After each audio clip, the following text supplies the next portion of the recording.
Marcus Rodriguez sat alone at the corner table of the crowded diner, his weathered hands wrapped around a cup of black coffee that had long since gone cold. The familiar weight of stares pressed down on him from the neighboring tables, where a group of young men in crisp military uniforms whispered among themselves, occasionally glancing his way with poorly concealed smirks. At 52, Marcus looked every bit the part of a man who had seen too much and said too little. His graying beard was neatly trimmed, and, despite wearing a simple flannel shirt and worn jeans, something about his posture spoke of military discipline. The small Navy SEAL pin on his baseball cap caught the fluorescent light as he shifted in his seat, drawing another round of snickers from the table across the room. "Look at that old-timer," one of the young soldiers muttered, just loud enough for Marcus to hear. "Probably bought that pin at the surplus store. These wannabes are everywhere." Marcus had heard it all before. Ever since moving to this small military town outside Fort Bragg 3 months ago, he had endured the whispers, the doubts, the outright accusations. His story seemed too convenient, too perfect for the skeptics who populated every corner of this community where military credentials were currency, and fake heroes were despised above all else. The truth was, Marcus Rodriguez had indeed served as a Navy SEAL, but his service record was buried so deep in classified files that even he sometimes wondered if it had all been a dream. 28 years ago, he had been part of an elite unit that officially never existed, conducting operations in places that were never supposed to be mentioned, fighting battles that would never make it into any history book. When he finally retired from active duty 15 years ago, Marcus had been given a choice: maintain his cover story and live with a sanitized service record, or risk exposing operations that could endanger lives still in the field. He chose silence, accepting a deliberately vague military history that made him appear to be nothing more than a support personnel who had never seen real action. The irony wasn't lost on him. The very secrecy that had made him one of the most decorated SEALs of his generation now made him look like one of the many imposters who plagued military communities across the country. His neighbors knew him as a quiet handyman who claimed to be a former SEAL, but had no dramatic stories to tell, no war wounds to display, no brotherhood of verified veterans to vouch for him. Probably never even made it through basic training. Another voice chuckled from the group of soldiers. These fake SEALs think they can just walk around wearing the trident like it means nothing. Marcus took a slow sip of his cold coffee and continued reading his newspaper, a habit he had developed during his years of covert operations, when gathering intelligence often meant blending into the background while others talked around him. He had learned long ago that the loudest voices in a room rarely belonged to those who had actually done the most dangerous work. The diner door chimed as another customer entered, but Marcus didn't look up from his paper. He was reading about local construction projects, trying to identify potential work opportunities. Since moving town, he had taken odd jobs fixing roofs, painting houses, and repairing fences. It was honest work that kept his hands busy and his mind occupied, though it hardly matched the intensity of his previous life. "You know what really gets me," continued one of the young soldiers, his voice rising with indignation, "is how these phonies disrespect everyone who actually earned the right to wear that pin. My buddy Jimmy died in Afghanistan, and this old man thinks he can just pretend to be part of that brotherhood." The words hit Marcus harder than he expected. He had lost more friends than these young men could imagine, had carried their dog tags in his pocket through missions that would give them nightmares. But he couldn't say that. He couldn't explain that some of his closest brothers-in-arms were buried in unmarked graves, their sacrifices known only to a handful of people with security clearances these soldiers would never see. Marcus folded his newspaper carefully and placed it on the table. He had finished his coffee and his breakfast, and the growing tension in the diner was beginning to attract attention from other patrons. As he stood to leave, fishing a few crumpled bills from his wallet, one of the soldiers called out to him directly. "Hey, old man." The voice was challenging, emboldened by the support of his friends. "Where do you serve?" Marcus paused, his hand on the back of his chair. He could feel the entire diner watching now, waiting to see how the confrontation would play out. This was the moment he dreaded most, when the questions became direct and his carefully constructed cover story would be put to the test. Different places, Marcus replied quietly, not turning around. Long time ago. That's what they all say. The soldier laughed, and his friends joined in. Different places, classified missions, can't talk about it. Same story every fake SEAL tells when they can't back up their claims. Marcus felt his jaw tighten, but he forced himself to remain calm. Getting into a confrontation with these young men would serve no purpose and might even blow his cover entirely. He had spent 3 decades protecting national secrets. He wasn't about to compromise everything because of wounded pride. You know what? The soldier stood up, his chair scraping loudly against the floor. I think we should call the VFW and have them check you out. They keep a database of verified SEALs. Let's see if your name shows up anywhere. The suggestion sent a chill down Marcus's spine. He knew exactly what a database search would reveal. A Marcus Rodriguez who had served in the Navy for 12 years in various support roles, with no mention of special operations, no combat decorations, no record of the missions that had defined his life. His real service record existed in files that these soldiers would never be allowed to access. That won't be necessary, Marcus said, finally, turning to face his accusers. The young man who had been doing most of the talking was barely 25, with the eager intensity of someone who had never been tested in real combat. His uniform was immaculate, his boots polished to a mirror shine, his confidence inflated by the support of his friends. "Oh, I think it will be," the soldier pressed on. "We're tired of fake heroes making real veterans look bad. If you're legit, you shouldn't have any problem proving it." Marcus studied the young man's face, seeing something of his younger self in the fierce pride and protective instinct. These soldiers weren't malicious. They were trying to defend the honor of their fallen comrades and the integrity of their service. In their position, with their limited information, Marcus might have done the same thing. "I serve my country," Marcus said simply. "That's all you need to know." "That's not good enough," the soldier shot back. "Real SEALs don't hide behind vague answers. They're proud of their service, proud of their brothers. The fact that you can't give us a straight answer proves you're lying." The accusation hung in the air like smoke from a fired weapon. Marcus could feel the weight of every stare in the diner, could sense the mixture of curiosity and judgment radiating from the other patrons. Some were probably veterans themselves, men and women who had earned the right to question his credentials.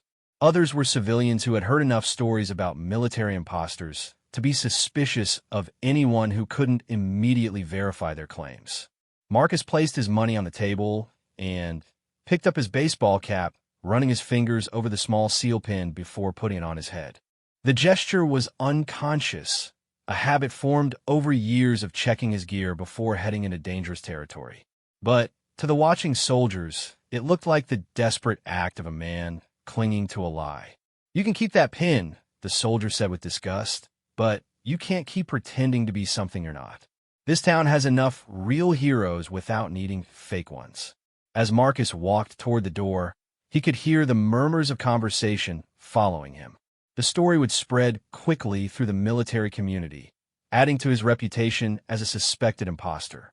By evening, half the town would know about the confrontation in the diner, and by tomorrow, the other half would have heard an even more exaggerated version. The morning sun was bright as Marcus stepped outside, temporarily blinding him after the dim lighting of the diner. He stood on the sidewalk for a moment, letting his eyes adjust while his mind processed what had just happened. This wasn't the first time he had been challenged, but it was the most public, the most direct. The walls of his carefully constructed new life were beginning to show cracks. Marcus climbed in his old pickup truck and sat behind the wheel without starting the engine. Through the diner's windows, he could see the young soldiers still talking animatedly, probably already calling their friends to spread the word about the fake SEAL they had exposed. Their conviction was absolute, their righteousness unshakable. They believed they were protecting something sacred, and in their own way, they were. The truth was more complicated than they could imagine. Marcus Rodriguez had indeed been a Navy SEAL, but he had also been something more, a ghost operative whose very existence was a state secret. His real name appeared on no public rosters. His true missions were documented in files that would be sealed for decades, and his actual decorations were locked in a vault that most people didn't even know existed. Starting his truck, Marcus pulled away from the diner and drove slowly through the town's main street. This place was supposed to be his retirement, his chance to live a normal life after 3 decades of extraordinary service. But normalcy, he was learning, came with its own challenges. When your greatest achievements must remain secret, it becomes impossible to defend yourself against those who doubt you. As he drove past the local military surplus store, Marcus caught sight of his reflection in the window. He looked like exactly what he was trying to appear to be, a quiet, unremarkable man with a modest past and simple needs. The perfect cover for someone who had spent his career becoming invisible, but a terrible foundation for someone trying to build credibility in a community that valued verified heroism above all else. The morning's confrontation was just the beginning, Marcus realized. Word would spread, questions would multiply, and eventually, someone would dig deep enough to discover the inconsistencies in his story. When that happened, he would have to make a choice, reveal the truth, and risk exposing operations that could still affect national security, or maintain his cover and accept life as a suspected fraud. Marcus drove home to his small rented house on the outskirts of town, where the only witnesses to his morning humiliation were the birds singing in the oak trees and the neighbor's cat sleeping on his front porch. Inside, his sparse furnishings and bare walls reflected a man who had learned to live without attachments, without the accumulation of possessions that might reveal too much about his past. In the kitchen, Marcus poured himself another cup of coffee and sat at his small table, staring out the window at the peaceful suburban street. Somewhere in this town, he knew, were men and women who would understand his situation, veterans who had served in classified capacities and faced similar challenges. But finding them without revealing himself was nearly impossible, and reaching out carried its own risks. The phone rang, interrupting his thoughts. The caller ID showed a local number he didn't recognize. Marcus hesitated before answering the phone. In his experience, unexpected calls rarely brought good news, especially when his cover had just been publicly challenged. The number was local, but that didn't necessarily mean anything. Military communities were tight-knit, and word traveled fast. "Rodriguez," he answered, keeping his voice neutral. "Mr. Rodriguez?" The voice was unfamiliar, older, with a measured tone of someone accustomed to authority.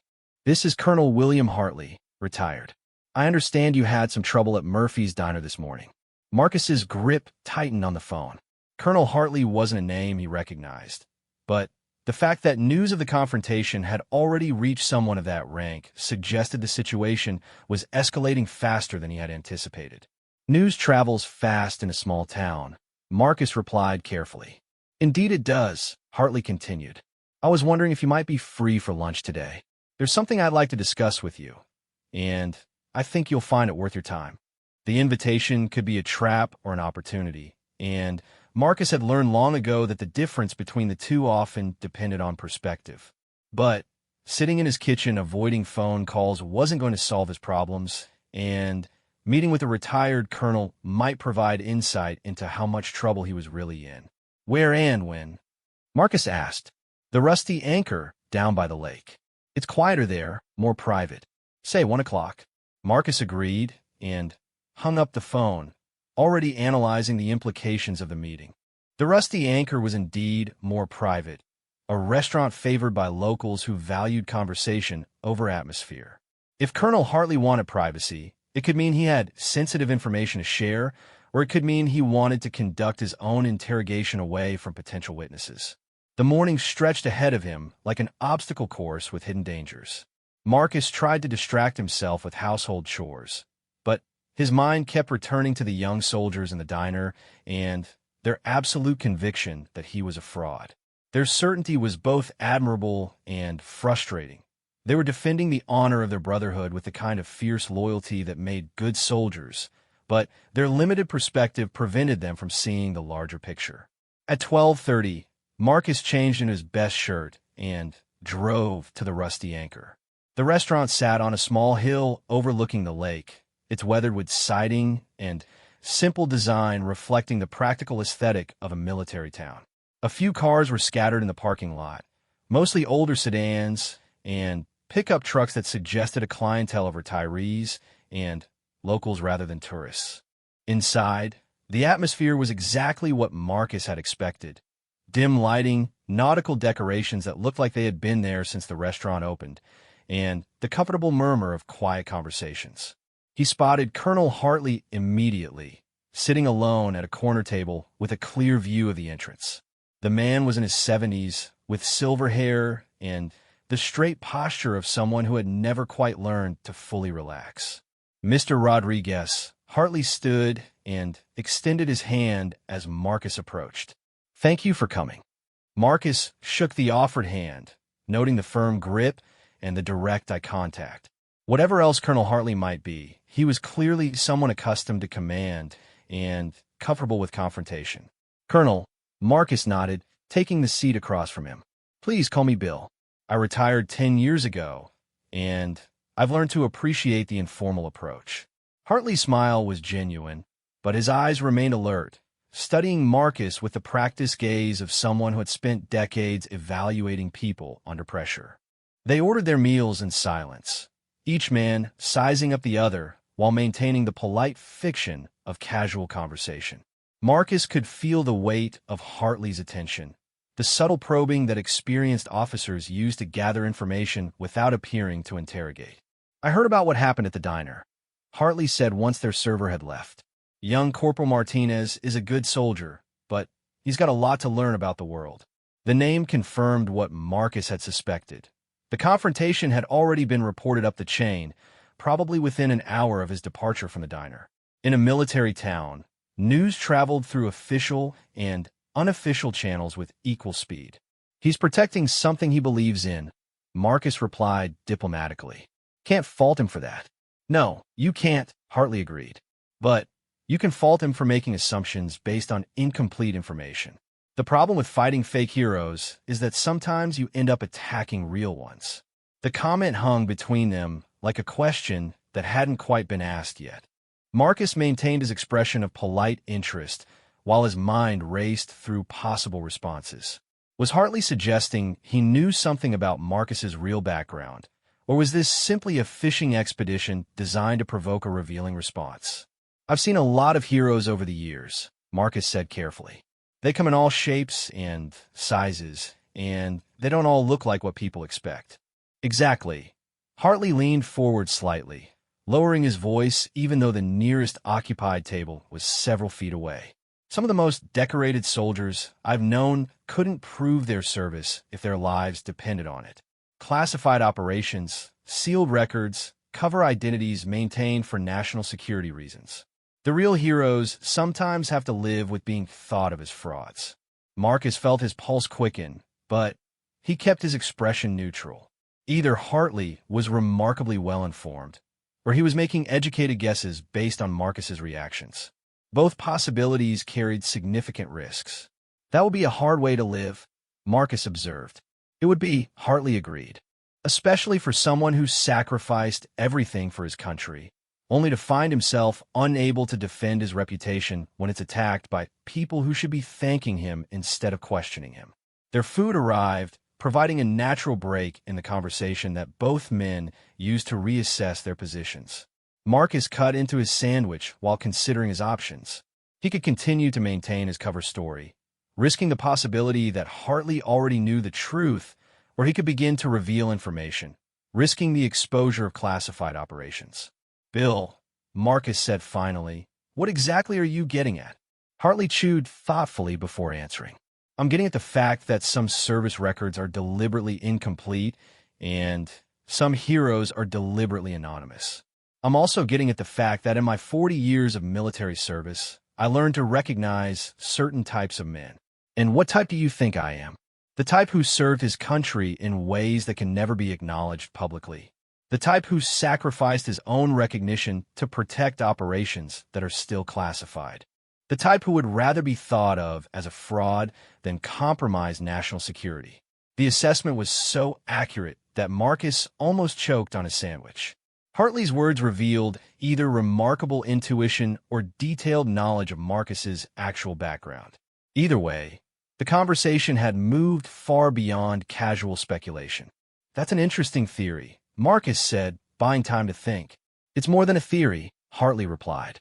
"It's based on 30 years of working with special operations personnel and another 10 years of watching how they adapt to civilian life.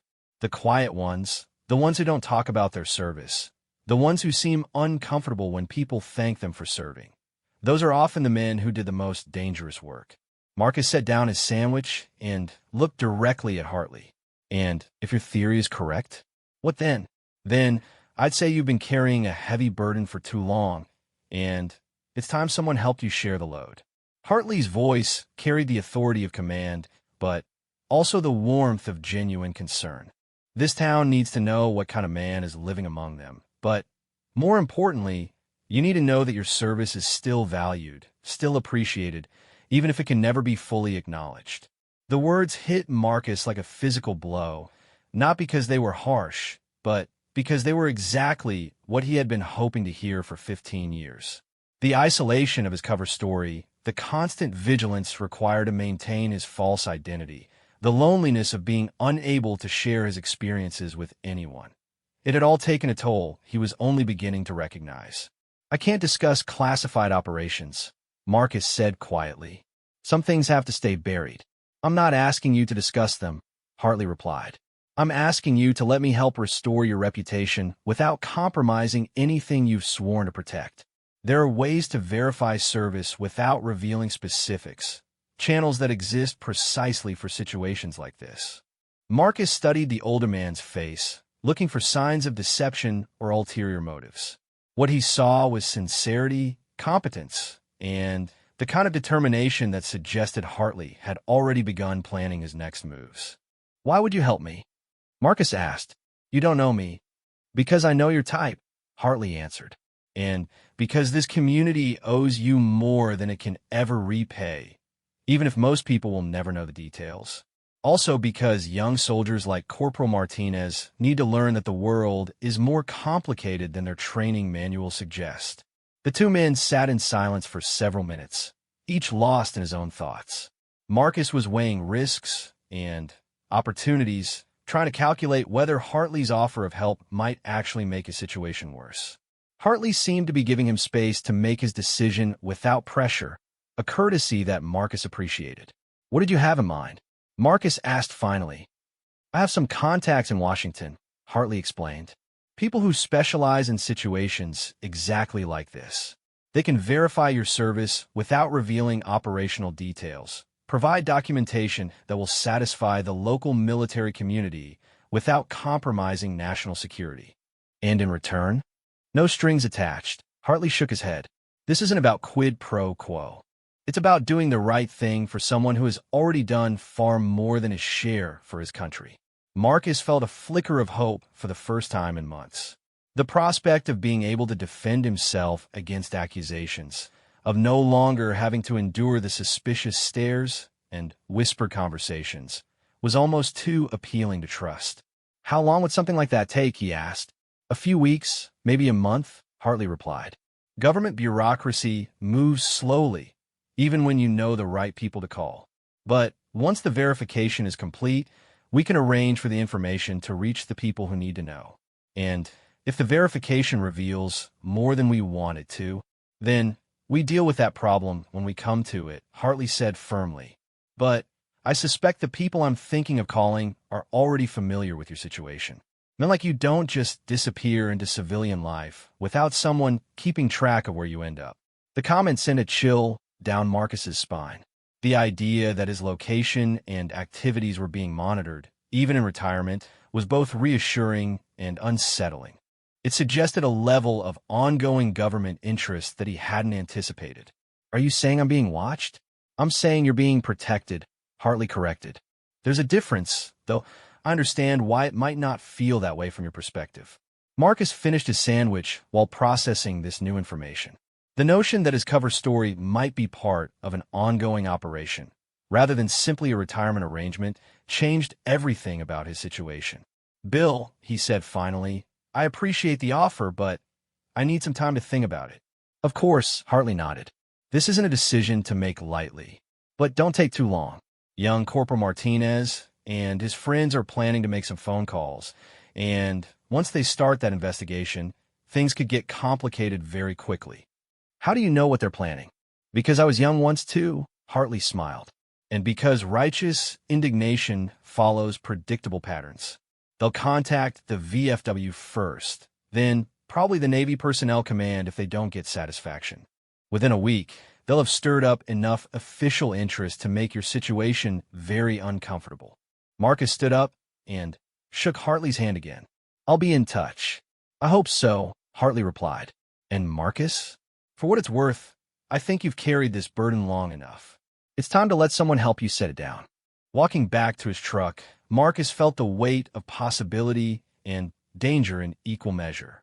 Hartley's offer represented a chance to reclaim his identity and his reputation, but it also risked exposing secrets that had been carefully protected for decades. The decision he made in the next few days would determine whether he spent the rest of his life as a suspected fraud or as a verified hero whose full story could never be told. As he drove home through the quiet streets of the town that had become both his sanctuary and his prison, Marcus realized that his biggest challenge wouldn't be deciding whether to trust Hartley's offer. It would be living with the consequences of whatever choice he made, knowing that some secrets were too important to risk, no matter how much personal vindication they might cost him. 3 days after his meeting with Colonel Hartley, Marcus found himself standing in a hardware store when he overheard the conversation that made his decision for him. Two men in their 50s were discussing the upcoming Veterans Day ceremony, their voices carrying the easy familiarity of old friends. Did you hear about that fake SEAL living over on Maple Street? One of them said, his voice thick with disgust. Tommy Martinez's boy caught him red-handed at Murphy's Diner. Guy couldn't answer basic questions about his service. Yeah, I heard, the other replied. Disgusting. My brother died in Fallujah, and this piece of garbage thinks he can just steal valor like that. Someone ought to do something about it. Marcus continued examining the screws and bolts in front of him, his jaw clenched tight as the conversation continued behind him. The story had grown in the telling, as stories always did. By now, according to the local gossip network, he had apparently claimed to be a Medal of Honor winner, had made up stories about secret missions, and had been completely exposed as a fraud when pressed for details. I heard the VFW is looking into him, the first man continued. About time someone called his bluff. These fake heroes make me sick. Marcus paid for his purchases and walked outside, where the autumn air carried the scent of burning leaves and the promise of winter. The conversation in the hardware store was just the latest in a series of increasingly hostile encounters he had experienced over the past week. The local barbershop, the grocery store, the gas station, everywhere he went, conversation stopped when he entered and resumed in whispers when he passed. That evening, as Marcus sat in his kitchen eating a solitary dinner, he made the phone call that would change everything. Bill, it's Marcus. I've decided to accept your help. Colonel Hartley's voice was warm with satisfaction. I'm glad to hear it. Can you meet me tomorrow morning? There's someone I'd like you to talk to. The next morning found Marcus driving to an address across town, in a neighborhood of modest ranch homes that housed many of the area's military retirees. Hartley's house was distinguished from its neighbors only by the immaculate condition of its lawn and the subtle military precision evident in everything from the perfectly aligned mailbox to the geometric arrangement of the garden. Hartley met him at the door, but he wasn't alone. Standing beside him was a woman in her 60s with silver hair and intelligent eyes that seemed to take in everything at once. She wore a simple business suit that managed to look both professional and approachable. Marcus, I'd like you to meet Sarah Chun, Hartley said. Sarah works for the Department of Defense, specializing in personnel issues related to classified operations. Marcus shook her hand, noting the firm grip and direct gaze that suggested someone accustomed to dealing with sensitive situations. Her presence here meant that Hartley's contacts reached higher and deeper than Marcus had imagined. Mr. Rodriguez, Sarah said, Bill has told me about your situation. I want you to know that we take cases like yours very seriously, and we have procedures specifically designed to address them. Inside Hartley's living room, which was decorated with military memorabilia spanning 4 decades of service, Sarah opened a briefcase and removed a tablet computer and several official-looking documents. "Before we begin," she said, "I need you to understand that everything we discuss here is protected by the same classification levels that governed your original service. Nothing you tell me will be shared beyond the personnel who already have access to your files." Marcus nodded, feeling a mixture of relief and apprehension. For 15 years, he had been unable to discuss his service with anyone. The prospect of finally being able to speak openly about his experiences was both liberating and terrifying. "I've reviewed your file," Sarah continued, "and I want you to know that your service record is exactly what it should be for someone in your position. The discrepancies between your public record and your actual service are intentional and necessary." She paused and looked directly at him. "You conducted 47 classified operations across 6 different theaters over a period of 12 years. You were wounded in action 3 times, awarded the Navy Cross twice, and received commendations that are still sealed. Your unit was responsible for neutralizing threats that could have resulted in significant American casualties." Hearing his actual record spoken aloud after years of silence hit Marcus harder than he had expected. The official acknowledgement of his service, even in this private setting, felt like a weight being lifted from his shoulders. "The problem," Sarah continued, "is that your cover story has become too effective. Instead of simply concealing your classified service, it's made you appear to have no significant service at all. That was acceptable when you were living quietly in civilian communities, but it's become problematic now that you're in a military town where service is constantly scrutinized. What can be done about it?" Marcus asked. "We can provide limited verification of your service without compromising operational security," Sarah explained. "Your public record can be amended to show that you serve in special operations with an honorable discharge and commendations that reflect your actual contributions, while keeping the specific details classified." She handed him a document. "This is what your new service record would look like. It shows SEAL qualification, special operations service, and awards that accurately reflect your contributions without revealing operational details." Marcus studied the paper, seeing for the first time in 15 years a military record that actually resembled his real service. The relief was overwhelming, followed immediately by anxiety about the implications. "What about the operations?" he asked. "Some of those missions are still classified at the highest levels."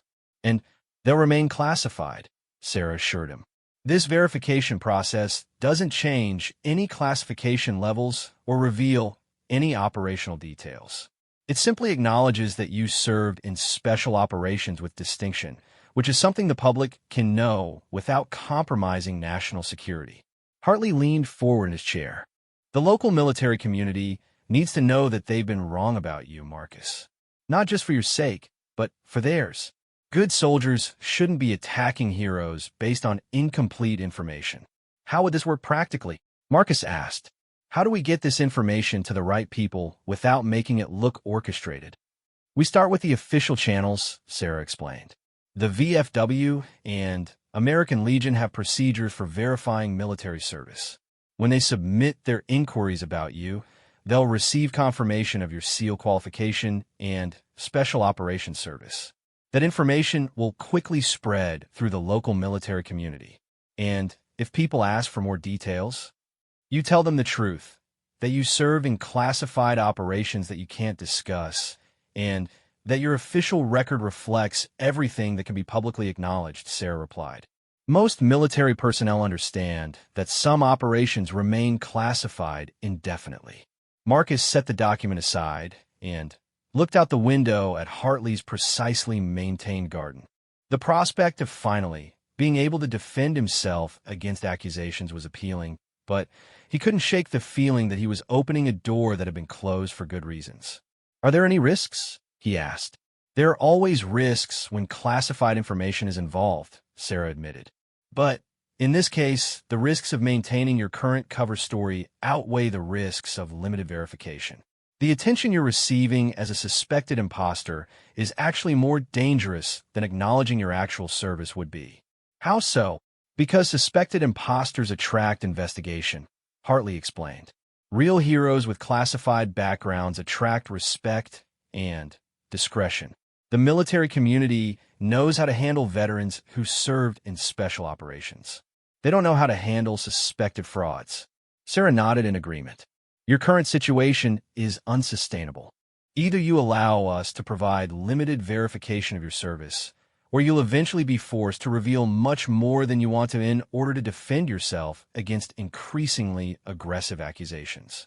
Marcus thought about the conversation he had overheard in the hardware store, about the growing hostility he faced every day, about the young soldiers who were so convinced of his deception that they were actively working to expose him. Sarah was right. His current situation was getting worse, not better.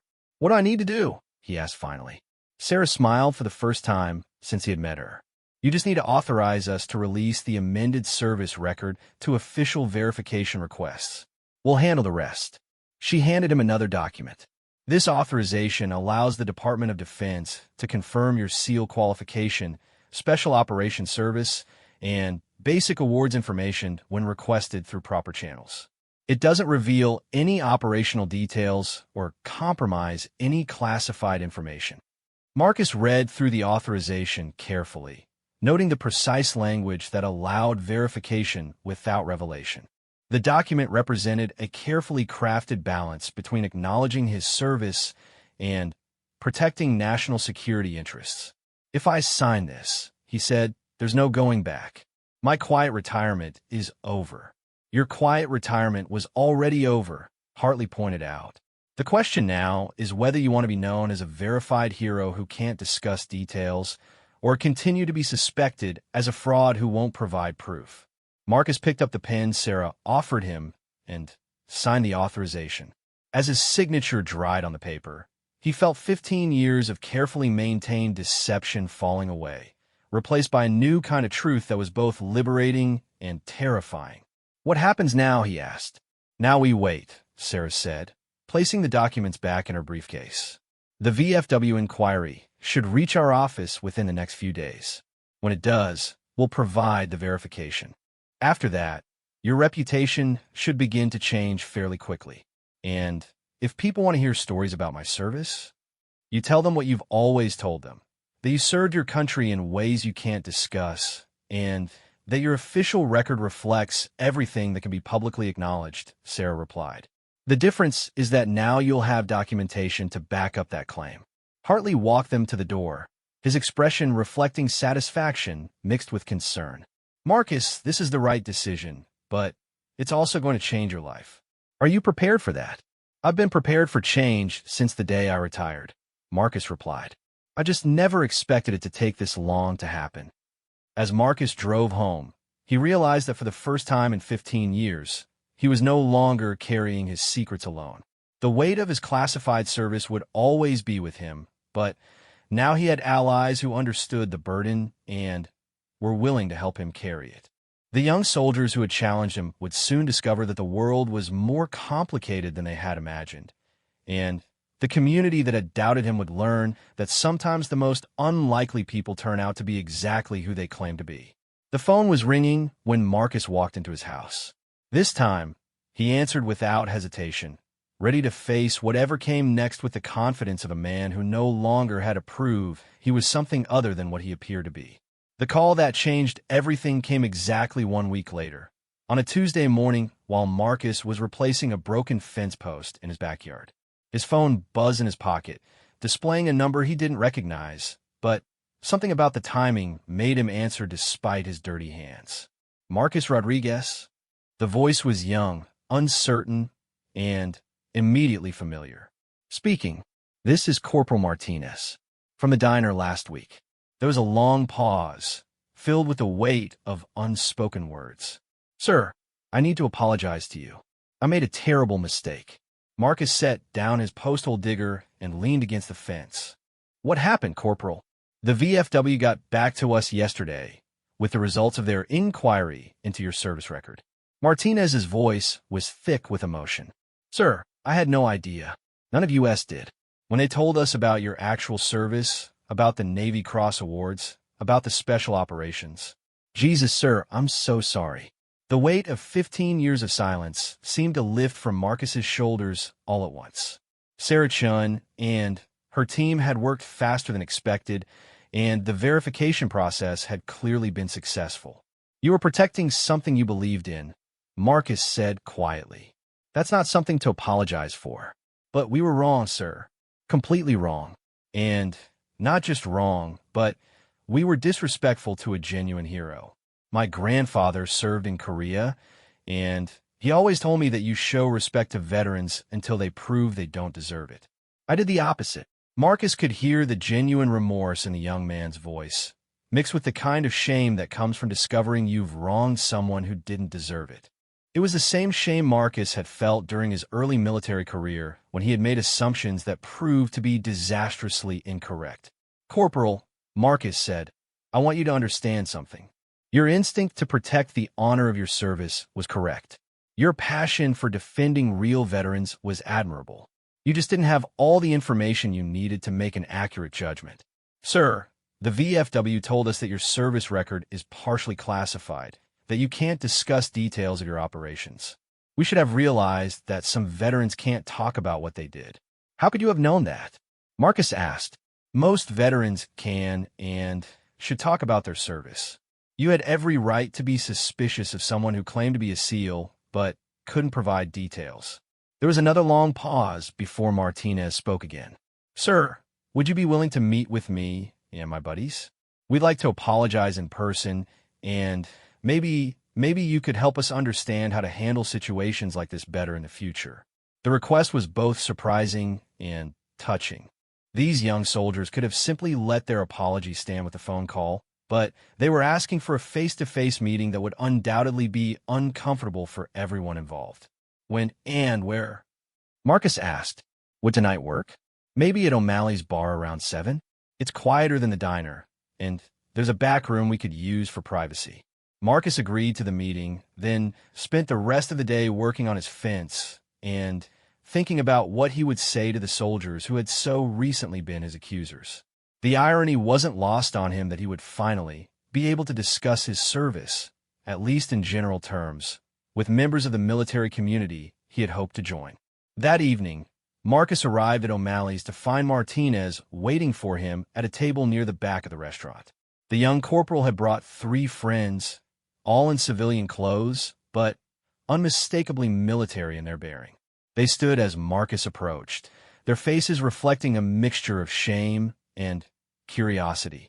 Sir, Martinez said, extending his hand, thank you for coming. These are the guys who were with me at the diner. Sergeant Collins, Specialist Rodriguez, no relation, and Corporal Johnson.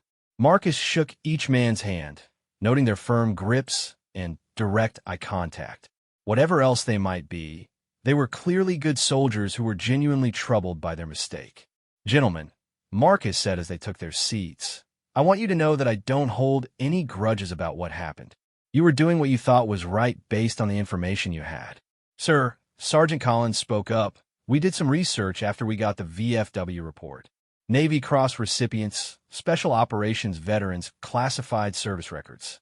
We learned a lot about how the system works for people like you. And we realized how badly we screwed up. What did you learn? Marcus asked, genuinely curious about their perspective. We learned that the most decorated veterans are sometimes the ones who can say the least about their service, Corporal Johnson replied. We learned that special operations create different kinds of veterans, ones who carry different kinds of burdens. Marcus nodded appreciatively.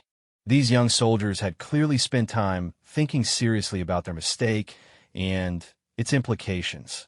We also learned, Martinez continued, that there are a lot of veterans living in this community whose service can't be fully acknowledged, and that we need to be more careful about how we approach situations like this. That's an important lesson, Marcus agreed. But I also want you to understand that your original instinct was correct. There are fake veterans in every military community, and they do deserve to be challenged. You just need to be more sophisticated about how you do it. Over the next 2 hours, Marcus found himself discussing military service in ways he hadn't been able to for 15 years. He couldn't share specific operational details, but he could talk about the nature of special operations, the challenges of transitioning to civilian life, and the unique problems faced by veterans whose service couldn't be fully acknowledged. Sir, Specialist Rodriguez asked, how do we tell the difference between veterans like you and actual imposters? You ask better questions, Marcus replied. Real special operations veterans understand classification levels and operational security. They'll tell you they can't discuss details, but they'll be able to discuss general aspects of military life that imposters usually get wrong, such as training protocols, unit structures, military culture, equipment familiarity. Fake SEALs often claim to have done impossible things or use incorrect terminology. Real SEALs understand the brotherhood and respect the secrecy that protects their former teammates. Sergeant Collins leaned forward. Sir, can I ask you something personal? How do you deal with not being able to talk about your service? That has to be frustrating. Marcus considered the question carefully. It was something he had struggled with for 15 years, the isolation that came from being unable to share the experiences that had defined his adult life. It is frustrating, he admitted, but it's also part of the job. When you take an oath to protect classified information, that oath doesn't end when you retire. The operations I participated in saved lives, and keeping them classified continues to protect people who are still in harm's way. But doesn't it bother you when people doubt your service?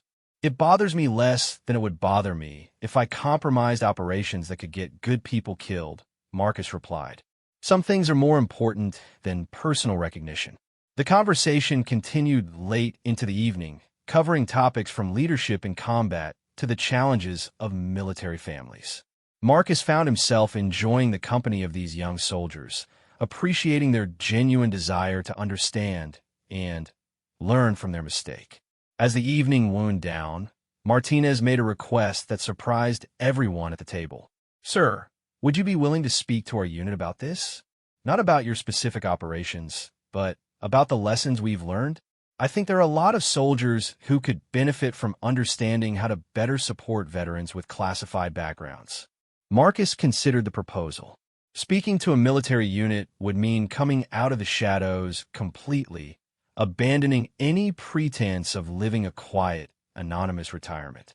But it would also mean contributing to the education of soldiers who would face similar situations in the future. I'll think about it, he said finally. Walking to his truck after saying goodbye to the soldiers, Marcus realized that his life had changed completely in the span of a single phone call. Where he had once been suspected of fraud, he was now respected as a verified veteran. Where he had once been isolated by his secrets, he was now connected to a community that understood the nature of his service.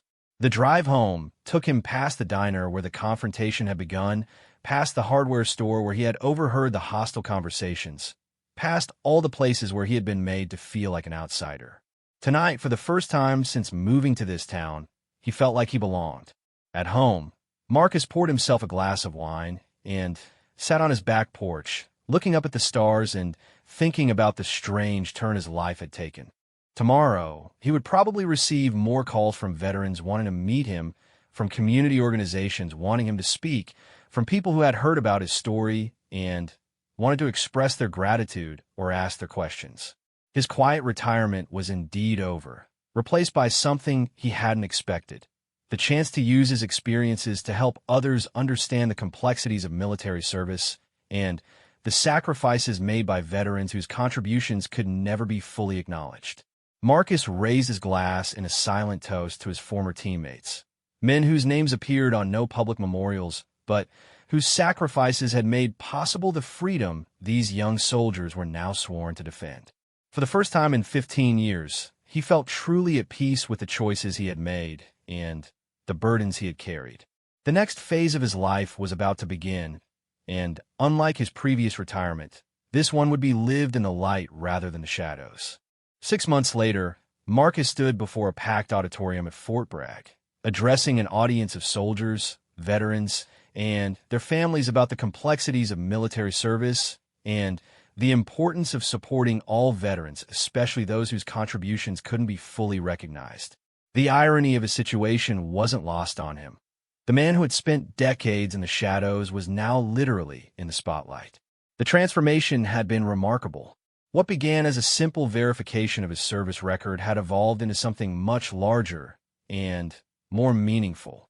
Word of his story had spread throughout the military community, not just locally, but nationally, as veterans organizations used his experience as a teaching example about the dangers of making assumptions about service members.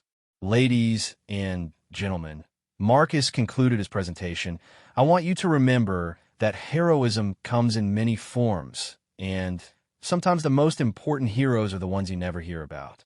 Before you question someone's service, make sure you understand that some of us served in ways that must remain forever in the shadows. The applause was thunderous, but what moved Marcus most was seeing Corporal Martinez and his friends in the front row applauding with genuine enthusiasm. These young soldiers had not only learned from their mistake, but had become advocates for veterans with classified backgrounds, helping to establish new protocols for verifying service while respecting operational security. After his presentation, Marcus was approached by a steady stream of veterans, active duty personnel, and family members. Many shared their own stories of misunderstood service, of family members whose contributions couldn't be fully acknowledged, of the challenges of living with secrets that protected others. But it was the last person in line who surprised him most. A tall, distinguished man in his 60s with graying hair and the confident bearing of someone accustomed to command. He wore a simple suit, but something about his presence suggested this wasn't a casual encounter. "Mr. Rodriguez," the man said, extending his hand. "I'm Admiral James Patterson, retired. I've been looking forward to meeting you for a very long time." Marcus shook the offered hand, studying the Admiral's face for clues about the nature of this unexpected meeting. The name was familiar, though he couldn't immediately place where he had heard it. "Admiral," Marcus replied cautiously. "What can I do for you?" "Actually," Patterson smiled, "it's what I can do for you. Is there somewhere private where we can talk?" 20 minutes later, they sat in a quiet conference room adjacent to the auditorium, with Patterson having made it clear that their conversation was to remain completely confidential. "Marcus," Patterson began, "I need to tell you something that's going to come as a shock. I was your commanding officer during Operation Silent Thunder in 2003. Marcus felt the blood drain from his face. Operation Silent Thunder was one of his most classified missions, something that officially never happened, and involved personnel whose identities were known only to a handful of people with the highest security clearances. "Sir, I can't discuss. You don't need to discuss anything," Patterson interrupted gently. "I'm telling you this because I want you to know that your service, your sacrifice, has never been forgotten by those of us who were there." Patterson opened a briefcase and removed a small, velvet-covered box. "This is something that should have been presented to you 20 years ago, but circumstances made that impossible at the time." He opened the box to reveal a Medal of Honor, its gold star gleaming under the conference room lights. Marcus stared at it in shock, unable to speak. "The operation you conducted in 2003 saved the lives of 43 civilians and prevented an international incident that could have led to a regional war," Patterson continued. "Your actions that day were witnessed by myself and 2 other officers, all of whom submitted recommendations for this medal. But the classified nature of the operation meant it couldn't be processed through normal channels." Marcus found his voice, though it came out as barely more than a whisper. "Sir, I was just doing my job." "You were doing far more than your job," Patterson replied firmly. "You risked your life to save others, completed an impossible mission under enemy fire, and then maintained operational security for 20 years despite never receiving the recognition you deserved." Patterson lifted the medal from its box. "I've been authorized by the current administration to present this to you in this private ceremony. Your name will never appear on any public list of Medal of Honor recipients, but this medal is yours, earned through valor above and beyond the call of duty." As Patterson placed the medal around Marcus's neck, both men had tears in their eyes. For Marcus, it was the culmination of a lifetime of service that he thought would never be acknowledged. For Patterson, It was the chance to finally honor a soldier whose heroism had haunted him for 2 decades. "There's something else," Patterson said after composing himself. "The operation you conducted that day wasn't just successful in its immediate objectives. The intelligence you gathered led to the prevention of 3 terrorist attacks over the following months. Hundreds of innocent people are alive today because of what you did." Marcus touched the metal, feeling its weight both physically and emotionally. "Sir, why now? Why tell me this after all these years?" "Because you've already proven that you can keep secrets," Patterson replied. "And because some heroes deserve to know, even privately, that their sacrifices mattered. Your recent experiences with the local community made us realize that you've suffered enough for your service. It was time to balance the scales." They sat in silence for several minutes, both lost in memories of operations that would never be discussed publicly, of soldiers whose names would never be known, of sacrifices that protected a freedom most people would never realize had been threatened. "What happens now?" Marcus asked finally. "Now you continue living your life," Patterson said. "But you do it knowing that at the highest levels of our government, your service is remembered and valued. And you do it knowing that when your time comes, this medal will be buried with you, a testament to valor that couldn't be acknowledged in life but will be honored in death." Patterson stood and shook Marcus's hand one final time. "It's been an honor serving with you, soldier, both then and now." After Patterson left, Marcus sat alone in the conference room for nearly an hour, processing what had just happened. The metal around his neck felt heavier than any burden he had ever carried, not because of its weight, but because of what it represented. Final recognition for a lifetime of service that had cost him more than anyone would ever know. When he finally emerged from the conference room, Marcus found Corporal Martinez waiting in the hallway. "Sir," Martinez said, "I wanted to thank you again for what you've done for our unit, for this community. Your presentation today was incredible." Marcus smiled, thinking about how much had changed since that confrontation in the diner 6 months ago. "Corporal, you and your friends taught me something important too. You taught me that good soldiers will always fight for what they believe is right, even when they don't have all the facts. That's not something to apologize for. It's something to be proud of." "Sir, can I ask you something?" "Of course. Do you ever regret the choices you made? The classified service, the years of silence, the inability to share your experiences?" Marcus thought about the question as they walked toward the parking lot together.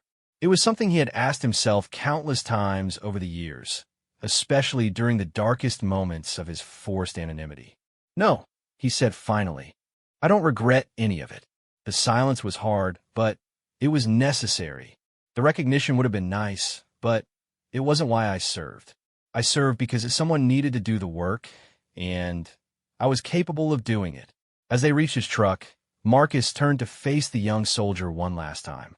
"Corporal, I want you to remember something. There are veterans all around you whose full stories will never be known. Some served in classified operations, some witnessed things that can't be discussed, some carry burdens that must remain private. Your job isn't to verify their service. It's to honor it, whatever form it took." Martinez nodded seriously. "We will, sir. We've learned that lesson well." Driving home through the town that had become his true sanctuary, Marcus reflected on the extraordinary journey that had brought him to this moment. He had gone from suspected fraud to verified hero, from isolated retiree to respected community member, from forgotten soldier to privately honored recipient of the nation's highest military decoration. The medal rested beneath his shirt, invisible to the world but constant in its presence, a tangible reminder that some sacrifices are acknowledged, even if they're never publicly celebrated. For the first time since retiring from active duty, Marcus felt complete, knowing that his service had been recognized by the people who mattered most, the fellow warriors who understood the true cost of freedom. That night, as Marcus sat on his back porch looking up at the stars, he thought about all the veterans who would never receive such recognition, who would carry their secrets to the grave without ever being acknowledged for their sacrifices. Tomorrow, he would begin working on a project that had been suggested by several veterans organizations, a private support network for veterans with classified backgrounds, a way to help others navigate the challenges he had faced. The quiet retirement he had originally sought was indeed over, replaced by a new mission that would use his experience to help others. It was, he realized, exactly the kind of work he had always been meant to do, protecting and serving others, even when that service would never be fully recognized or understood.